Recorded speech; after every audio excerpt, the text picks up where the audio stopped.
হজের মাসে গুরুত্বপূর্ণ একটি জুমাতে প্রতিকূল আবহাওয়াকে আল্লাহ সুবহানাহু ওয়া তাআলা আপনাকে এবং আমাকে জুমার মসজিদে আসার কথা সত্যি দান করেছে।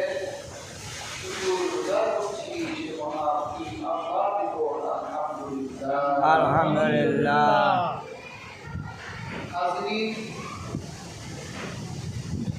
আজকের আবহাওয়া খুবই প্রতিকূল। অল্প দিবস তো খুব গরমে কাটবে, এখন ঝড়ের পূর্বাভাস দেখতে পাচ্ছি। আমার আল্লাহর কাছে দোয়া করি, আল্লাহ তাআলা গরমের অনিষ্টতা আর ঝড়ের অনিষ্টতা থেকে আমাদের অনেকে বলে আল্লাহর নিয়ামত, বলে না?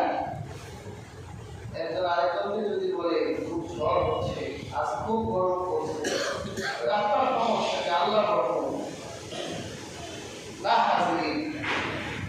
মানুষের শরীর যতক্ষণ দিতে পারে সেই পর্যন্ত আমরা ওটা বেশি হলে ওটা আল্লাহ রহমত একটা পরীক্ষা করে। এই জন্য অধিক গরম, অধিক ঝড়, অধিক শীতের অনিষ্ট থেকে আমরা আল্লাহর কাছে মানা আল্লাহ তাআলা পরিবেশকে ঠিক করে দিন।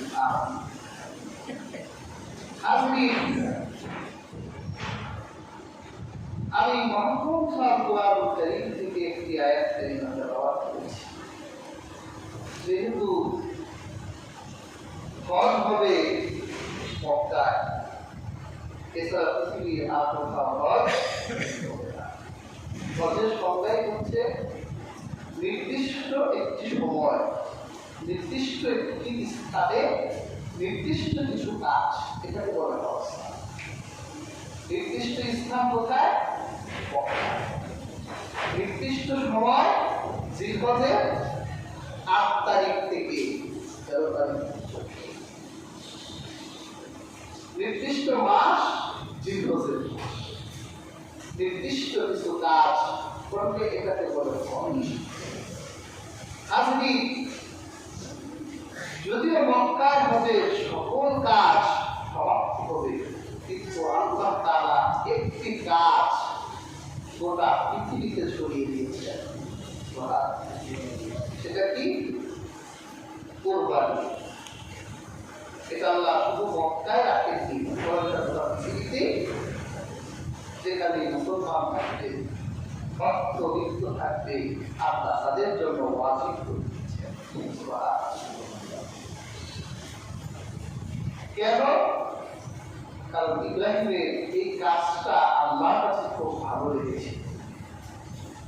আল্লাহ বলেছেন, আমি পরবর্তীদের জন্য এটা স্মৃতি হিসেবে রেখে দিলাম। ইব্রাহিম তো তার ছেলে কুরবানি করেছিল, ঠিক না? কিন্তু আল্লাহ স্মৃতি হিসেবে সবার ছেলেকে রাখেননি।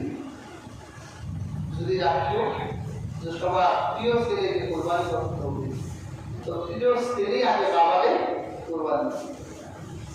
বর্তমান যুগের ছেলে যে বেয়াদব, বর্তমান যুগের বেশিরভাগ কলেজ ছেলেগুলো বেয়াদব হয়। কেমন এসে গেছে, আমরা বাপরাও ছেলেদেরকে এখন আদব শিখে গেছে। আল্লাহ কোরআনে উপদেশ লিখেছেন, আল্লাহ দিয়েছেন যে তার ছেলেকে কিভাবে হাতে ধরে ধরে এই কথাগুলো বলে তার ছেলেকে উপদেশ দিয়েছেন। আচ্ছা, কয়টা বাবা তার ছেলেকে উপদেশ দেয়? কয়টা মা তার ছেলেকে উপদেশ দেয়? উপদেশ দিতে পারে না। যখন উপদেশ নেওয়ার বয়স আর ছেলে বড় হয়ে যায়, এখন বাপ একটা ফোন করতে ছেলে শুরু করে, ওই সময় তো আর এমন হলে কি হবে? আমরা তো এমন ছিলাম না। আর যখন ছোট ছিল তুমি তো তাকে চিন্তা করবে। এই জন্য যদি নিজের সন্তানদের মধ্যে কোরবানি আল্লাহ রাখতো, তো বর্তমান যুগে ছেলেগুলো যে বেয়াদব হয়, ছেলেরা কোরবানি করা যেত না, ছেলেই বাপ কোরবানি করত। আল্লাহ তাআলা কোরবানির জন্য কিছু হালাল পশু দিলেন। সুবহানাল্লাহ। হালাল পশুগুলো কি? আল্লাহ দিলেন উট, গৃহপালিত পশু। আল্লাহ দিলেন উট, গরু, ছাগল, ভেড়া, দুম্বা,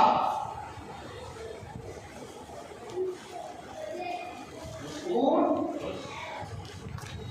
গরু, মহিষ,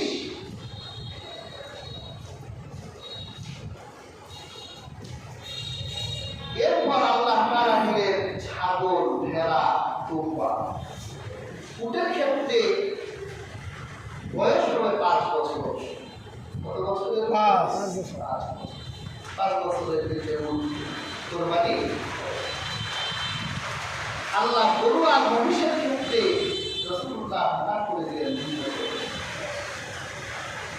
আর ছাগল, দুম্বা, ভেড়া এগুলোর ক্ষেত্রে 1 বছর। তবে প্রধানের মতে যদি কোনো ছাগল, ভেড়া, দুম্বা এগুলো হৃষ্টপুষ্ট হয়, 7-8 মাস হয়, 1 বছরের মতো দেখা যায়, ওটা কোরবানি দেয়া ভুল দেখবো করে দেওয়া যায়। পেয়ার হাজিরিন, আল্লাহ রাব্বুল আলামিন কোরআনের মধ্যে কোরবানি করা ওয়াজিব করেছেন। আল্লাহ রাব্বুল আলামিন কোরআনে বলেন, ওয়া কাযালিকা লিযিকরি আযীম।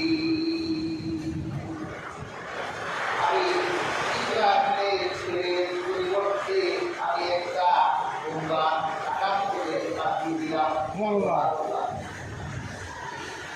এটা বেহেশতের দুম্বা ছিল। কারণ তার হৃদয় আল্লাহ পরীক্ষা করলে হৃদয় চকচকে কক্ষকে হৃদয়ের ভিতর কোনো পবিত্রতা নেই। বাজারের দোকান থেকে বেহেশত থেকে আলাদা 5000 প্রায় 4500 বছর পর্যন্ত ওই দুম্বা শিং আল্লাহ আমার বলে সংরক্ষিত ছিল। মানুষ এসে হস্তকে আসতে ওই ইসমাইল আলাইহিস সালামের পরিবর্তে যে আকারে দুম্বা জবাই হয়েছিল এই শিংটা মানুষ উমাইয়াদের শাসনামলে হযরত বিন ইউসুফ, হযরত আবু বকর রাদিয়াল্লাহু তাআলা আনহুর নাতির উপর ইসলামের খলিফা দাবি করলেন, তার বিরুদ্ধে তিনি যুদ্ধ করতে এসে আল্লাহ খানা কাবায় আগুন ধরিয়ে দিয়েছিলেন। এই সালে তখন বেহেশতের এই দুম্বাটা শিং দুটো আগুনে জ্বলে গিয়েছিল। হাজিরিন, আল্লাহ স্মৃতি হিসেবে রেখে দিলেন।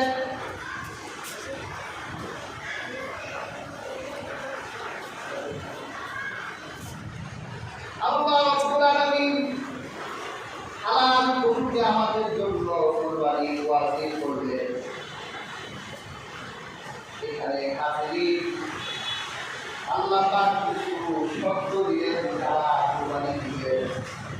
নবীজি বলেছেন, মান ওয়াজাদা শাআ, যার কোরবানি দেওয়ার ক্ষমতা আছে কিন্তু কোরবানি দেয় না, রাসূলুল্লাহ বলেছেন সে যেন আমার ইচ্ছায় না। এই কথাটা আল্লাহর কথা না কঠিন কথা?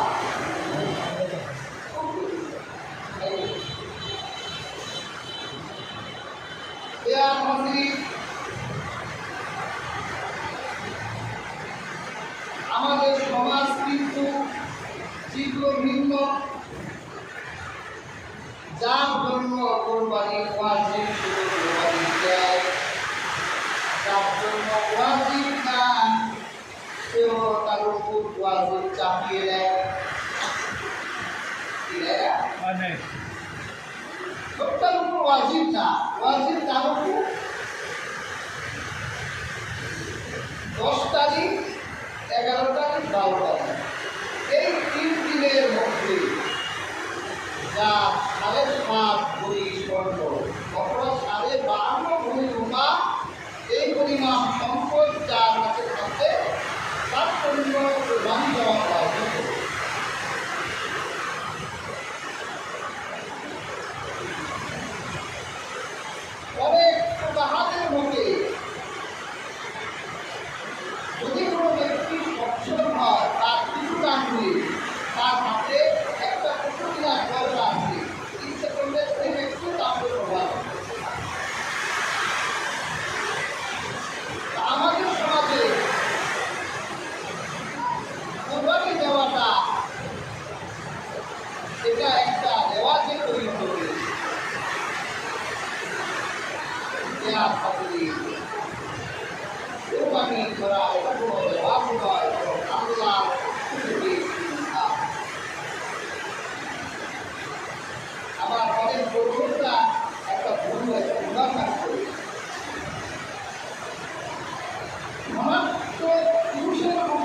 যদি এরকম সম্পদ আছে যে নেশাবকে না জাকাত দেওয়ার সক্ষমতা তার হয়েছিল না, তার ব্যক্তিগত সম্পত্তি জাকাত দেওয়ার মতো, তাহলে তার স্ত্রীর জন্য কোরবানি দেওয়া অবশিষ্ট।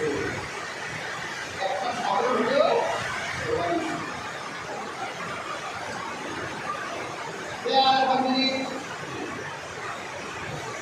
আল্লাহ রাব্বুল আলামিন সমস্ত বান্দাদের জন্য কোরবানি দেওয়া ওয়াজিব করেছেন।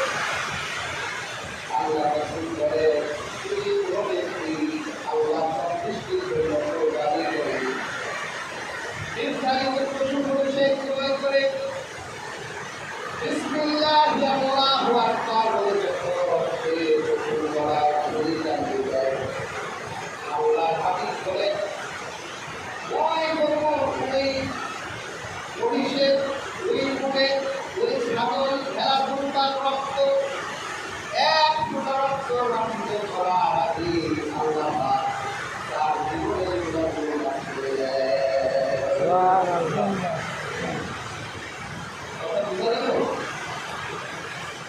আপনি সেই পশুটি কোরবানির জন্য প্রয়োগ করেছেন আল্লাহ সন্তুষ্টির জন্য।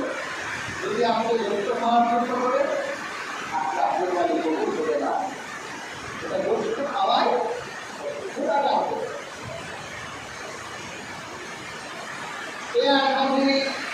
এই জন্য আপনার তাকওয়া লাগবে, ইব্রাহিমের তাকওয়া।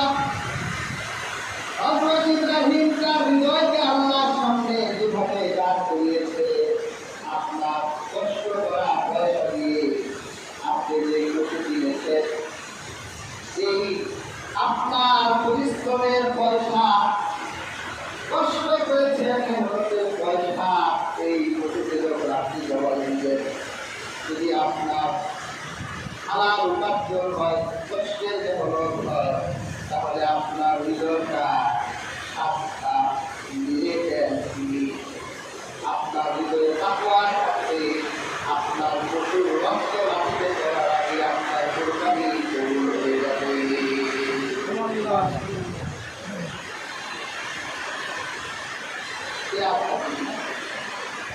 আল্লাহ সূরা বাকারায় একটা ঘটনা বলেছে। হযরত মুসা নবীর সময় এক ধনাঢ্য ব্যক্তি ছিলেন, তার সম্পদের অভাব ছিল না। অনেক কোনো বর্ণনায় আসছে লোকটার একটা বিয়ে ছিল। ভাতিজা চিন্তা করলো, চাচা ছেলে তো আর নাই, যদি চাচা মেয়েটা বিয়ে করতে পারি, রাজকন্যাও আমার, রাজত্ব। চাচাকে কি বললো, চাচা আমি তো এদিন মানুষ, দুই যুগে কেউ নাই, আপনি আমার বাপ, আপনি আমার মা, আপনার মেয়ে গেলে আমার পছন্দ হয়েছে, আমার সাথে বিয়ে দিয়ে দেয়।